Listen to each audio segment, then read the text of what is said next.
बिस्मिल्लाहिर्रहमानिर्रहीम। अस्सलाम वालेकुम नाजरीन इकराम, इस वक्त हाजी मस्कीन साहब के बछड़ा फार्म पर मौजूद हूँ।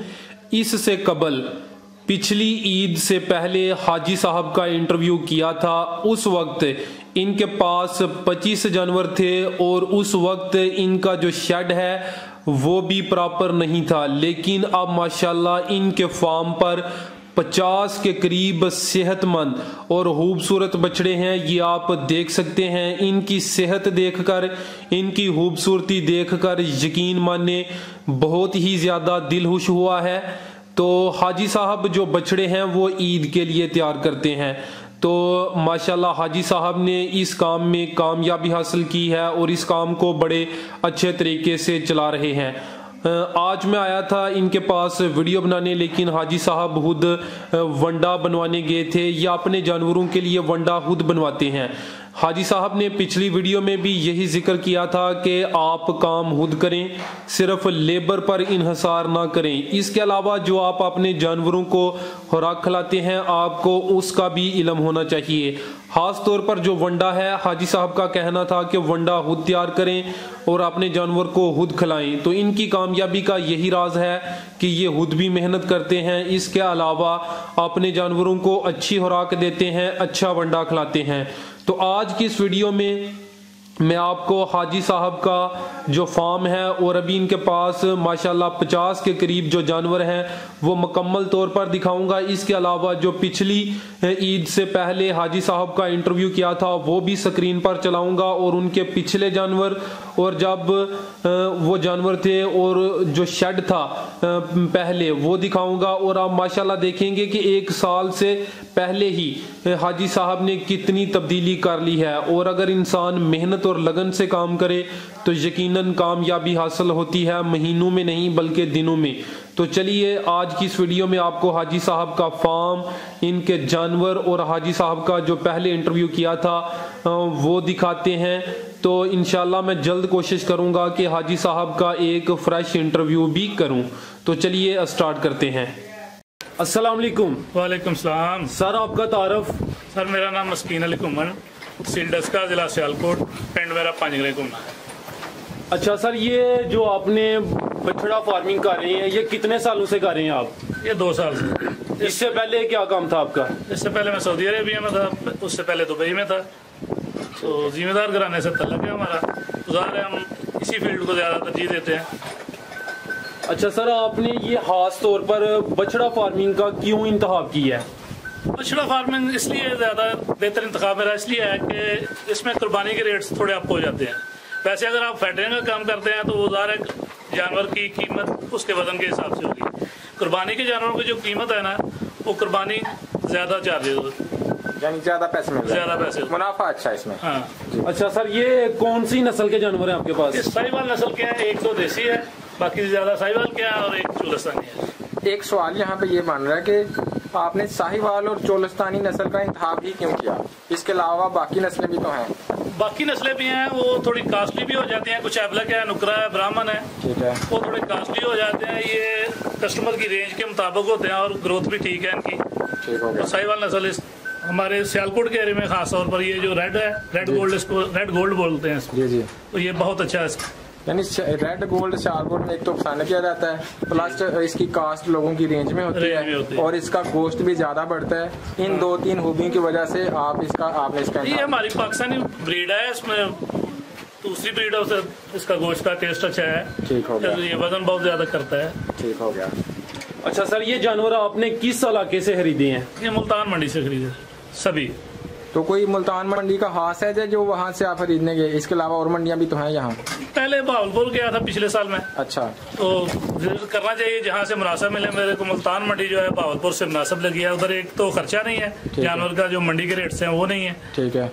बहावलपुर में हर एक जानवर पे फी जानवर 1000 रुपये चार्ज लेते हैं, मुल्तान में वो नहीं है।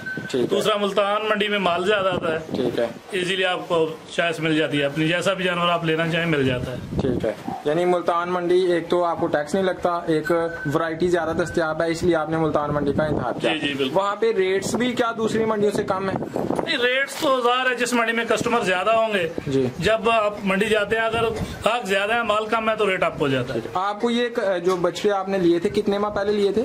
3.5 माह तकरीबन। 3.5 माह पहले ये वाले आपको बैल कितने के पड़ गए थे यहाँ तक लाने में?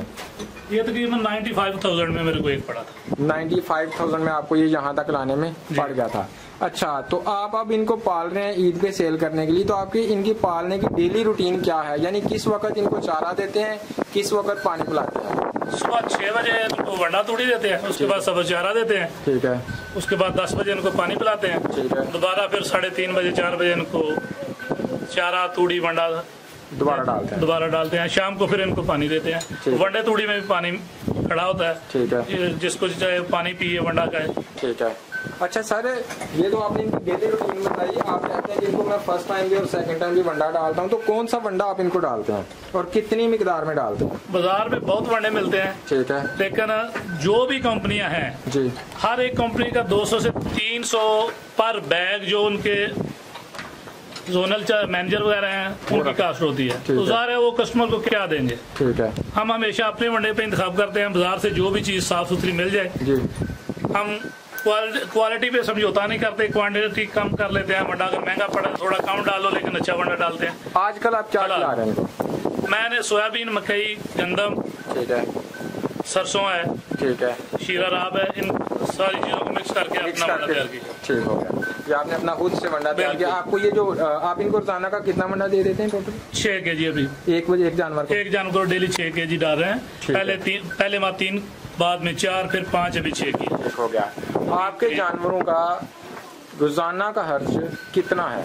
ऑलमोस्ट ये मेरे पास 22 जानवर हैं, ठीक है, तो 6 से 7 हजार रुपया डेली खर्चा है। 6 से 7 हजार रुपया इन जानवरों का आपका डेली खर्चा है। बाकी सब चारा हमारा अपना है, थोड़ी अपनी है, जिम्मेदार लोग हैं वो हम कास्ट नहीं करते। वंडे का खर्चा एक्सपेंस आप इसमें शामिल नहीं कर रहे? 5,500 ऑलमोस्ट। मैं इनको 6 किलो वंडा डाल रहा हूँ। ठीक है, यानी मेरा कहने का मतलब ये है कि आपने जो बताया मुझे खर्चा रोजाना का 22 जानवरों का, उसमें आपके सब्ज चारे और तूड़ी की कीमत तो शामिल नहीं है? नहीं, वो भी नहीं शामिल। ठीक है, लेबर इसकी आपने कितने बंदे रखे हुए हैं? लेबर एक आदमी रखा था, अभी वो भी नहीं है। इनका अगर तूड़ी वंडा डालना है तो लेबर की इतनी जरूरत नहीं है, खुद भी कर सकते हैं। खुद कर सकते हैं इजीली, अगर खुद नहीं कर सकते तो रखने का मकसद नहीं है। ठीक है, लेबर आप इनको 22 जानवरों को कितनी जगह में मैनेज करते हैं? जगह अल्हम्दुलिल्लाह मेरे पास ये 6 कनाल 5 मरले है जिसमें मैंने अभी रखे हुए हैं। ठीक है, तो बकायदा फार्म इंशाल्लाह उस साइड पे भी शुरू करें। अभी सिर्फ ओपन जगह ही, ओपन जगह, अभी प्रॉपर फार्म आपने स्टार्ट नहीं किया। ठीक हो गया। अच्छा ये बताइए कि आप कुछ लोग ये बछड़ा फार्मिंग का काम करते हैं मीट के लिए, आपने ईद पे सेल करने का इंतखाब किया, इसकी क्या वजह है? इसकी वजह ईद पे रेट्स मीट के हिसाब से बढ़ जाते हैं, कम से कम 1.5 गुना तो होते हैं। ठीक है, जब आप इनको लाए थे क्या आपने इनकी डीवर्मिंग की थी? उसके बाद कितनी देर के बाद करते हैं? मैं 15 दिन बाद दोबारा की थी। 15 दिन के बाद फर्स्ट के बाद सेकंड जो है 15 दिन बाद की थी रिपीट। ठीक है, उसके बाद फिर दोबारा जरूरत नहीं, दोबारा 3 माह बाद अगर करनी हो तो कर लो। अगर जानवर को आपको पता लगे, जो इंसान जानवरों में रहता है उसको पता चल जाता है कि इसको किस चीज की जरूरत है। ठीक हो गया। आप इनकी अक्सर सुना है कि बैलों को चिचड़ियों का मसला आ जाता है, उसके सोल्यूशन के लिए क्या करते हैं? मैंने इनको इकोफ्लिक्स एक दवाई है बाहर की, इकोफ्लिक्स का स्प्रे किया, उसके बाद अल्हम्दुलिल्लाह कोई मसला नहीं आया। आइवरमेक्टिन से जानवर की एक तो ग्रोथ रुक जाती है, ठीक है, दूसरा आइवरमेक्टिन इतना अच्छा नहीं है, उसका रिजल्ट है 2-4 दिन गए बाद में फिर आ गए। ये जो दोनों आप मेडिसिन के नाम लिए हैं ये स्प्रेज है? नहीं, आइवरमेक्टिन तो इसको ज़ेरे जल्द लगाया जाता है, ठीक है, तो जो इकोफ्लिक्स है उसका स्प्रे किया जाता है। ठीक है, ये आम मार्केट से मिल जाते हैं? हाँ मिल जाते हैं। सही हो गया। क्या इनका रेट है, कितने तक मिल जाता है और ये कितने जानवरों के लिए काफी है? आइवरमेक्टिन जो है ना वो 1 लीटर में मिलता है ऑलमोस्ट 4,000 रुपए तक। ठीक है, बाज लोग 4.5 में भी दे रहे हैं, लेकिन 4,000 तक मिल जाता है बाजार से। ठीक है, तो ये 22 जानवरों के लिए 2 दफा स्प्रे काफी है। अगर जानवरों को नहलाया ना जाए तो मेरा नहीं ख्याल कि इनको दोबारा जरूरत पड़ती है। अभी 1.5-2 माह हो गए, किसी को भी बिल्कुल दोबारा मसला नहीं। देर के बाद नहलाते हैं? मैं बिल्कुल नहीं नहलाते। इनको नहलाते नहीं है? बिल्कुल भी, किसी को भी अभी तक नहलाया नहीं। इनको ना नहलाने की वजह क्या है? ये जो इसको पंजाबी ज़बान में गोका बोलते हैं, यानी गोका गाय। जी जी। गाय जो है ना, वो अगर आप गर्मी में उसको बार बार नहलाएंगे तो हीट मानती है, गर्मी मानती है। ठीक है। इसको नहलाने से बेहतर है। इन बैलों को ना नहलाने से बेहतर है। सही है, ये बड़ी जबरदस्त टिप्स आपने बताई है। अक्सर लोग इस प्रॉब्लम का शिकार हो जाते हैं, गाय को गर्मी में नहला देते हैं और बाज़ बार उनको टेम्परेचर भी हो जाता है। ऐसे ही है ना? बिल्कुल, टेम्परेचर वो स्टॉप। अच्छा सर, ये बताएं कि जब आप इनको नहलाते नहीं हैं तो ये साफ कैसे रहते हैं? इनको डेली बेसिस पे या 1-2 दिन छोड़ के कुछ कपड़ा मार देते हैं। ठीक है। तो ये बिल्कुल साफ रहते हैं। वैसे भी अगर नीचे सफाई का इंतजाम अच्छा हो तो उनको प्रॉब्लम नहीं होती। ठीक हो गया। अच्छा सर, आपने पिछली दफा भी तजर्बा किया था, वो आपका तजर्बा कैसा रहा था? 75% ठीक था, क्योंकि मेरा इंतखाब इतना अच्छा नहीं था। फर्स्ट टाइम था जानवरों का। इस टाइम अल्हम्दुलिल्लाह मेरे जानवर खूबसूरत हैं। ठीक है। आपने उस तजर्बे में सीखा क्या? यही सीखा था कि जानवर जो भी लो उसका कद बहुत होना चाहिए, खूबसूरत हो चाहे महंगा क्यों ना हो। ठीक है, तो वो आपको ज्यादा मुनाफा दे। जी। अच्छा सर, इनके शेड बनाने के ऊपर कितना खर्चा आ गया था आपका? शेड ये तो मेरा पहले जानवरों के लिए था। ज़ाहिर हम जिम्मेदार लोग हैं, जानवर तो हर वक्त हमारे पास होते हैं दूध के लिए। ठीक है। तो ये सारा सिस्टम पहले के साथ भी इनका प्रॉपर शेड बनाएंगे। ठीक है। तो अगर आप सामान लाहौर से ले जाते हैं तो अच्छा कारीगर आपको मिल जाता है, तो इतना एक्सपेंसिव नहीं है। ठीक है। ये जो शेड बनाने वाले शेड, ये तो बहुत ज्यादा पैसे बता देते हैं। कोई 600 स्क्वायर फुट, कोई लेबर 100-125 मांग रहे हैं। जी जी। लेकिन अगर आप कोई अच्छा आपको वेल्डर मिल जाता है, समझदार आदमी, तो 8 से 10 लाख रुपए में 50 जानवरों का शेड तैयार हो जाएगा। 4 दीवारी, पानी का इंतजाम, बाकी सिस्टम अलग है जमीन के अलावा।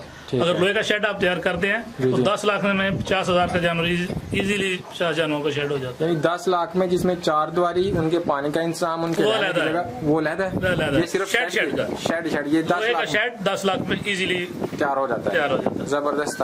अपनी तरफ से आप मेरे नाज़रीन को जो टिप देना चाहें इस फार्मिंग, काफ फार्मिंग के हवाले से या बछड़ा फार्मिंग के हवाले से, जो मैंने नहीं पूछी, जो सदका जारिया बन जाए, अपनी तरफ से कोई पैगाम दें देखने वालों को। जो बंदा खुद टाइम नहीं दे सकता, फार्मिंग खासकर एक ऐसा शोबा है कि जो बंदा खुद नहीं टाइम दे सकता तो उसको फार्मिंग नहीं करनी चाहिए। जबरदस्त सर, जबरदस्त। जो बंदा बाजार से वंडा लेता है, मेरा ख्याल में उसमें 80% लोग फेल हो रहे हैं। ये मैंने पाकिस्तान के मेन जो 3 डॉक्टर हैं उनको मैंने पूछा था कि पाकिस्तान में लोग बहुत शौक से डेयरी फार्मिंग करते हैं, एंड में लोग फ्लॉप होकर छोड़ के भागते हैं। वजह, उसकी वजह मुनासिब खुराक नहीं मिलती। ठीक है। क्योंकि पाकिस्तान में एक इशू है कि कंपटीशन बहुत है। ठीक है। हर कोई अपने मुनाफे के चक्कर में मार्केटिंग पे पैसा खर्च करते हैं। ठीक है। क्वालिटी पे नहीं। सही हो। क्वालिटी बनने की लो होती है, वो जानवर को। यानी आप ये कहना चाहेंगे, नंबर 1 काम आप खुद करें, अगर लेबर से भी करवाना है तो ऊपर है। नंबर 2 वंडा अपना खुद खुराक अपनी जो भी आप डालते हैं आपको पता होगा ये जानवर क्या खा रहा है। मैंने इसी साल जिससे मैं खुराक बनवा रहा हूँ, मकई मैंने उससे खरीदी थी। जब जाके हमने उसको देखा तो पूरी मकई डैमेज थी। ठीक है। तो फंगस थी उसमें। अगर वो जानवर खाते तो ज़ाहिर फंगस की वजह से जानवर को प्रॉब्लम तो आनी थी। सही है। हमने छोड़ दी थी। ठीक हो गया। क्वालिटी पे फार्मिंग में क्वालिटी पे जो आदमी समझौता करता है ना, वो नुकसान करता है। ठीक है। अच्छा सर, अगर मेरे फार्मर भाइयों में से कोई आपसे राब्ता करना चाहे मालूमात के लिए, या कोई बंदा आपसे जानवर खरीदना चाहे, तो क्या वो आपसे राब्ता कर सकते हैं? जी बिल्कुल कर सकता है। तो इसके लिए आपका नंबर इधर बोल देंगे आप, या डिस्क्रिप्शन में हम ऐड कर दें?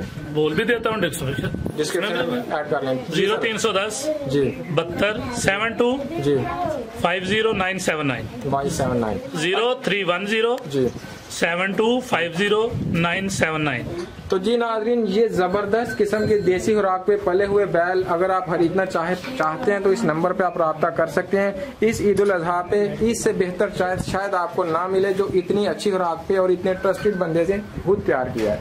तो नाजरीन, आज की वीडियो में इतना ही। इंशाल्लाह फिर मिलेंगे एक नई वीडियो के साथ। तब तक के लिए अल्लाह हाफिज।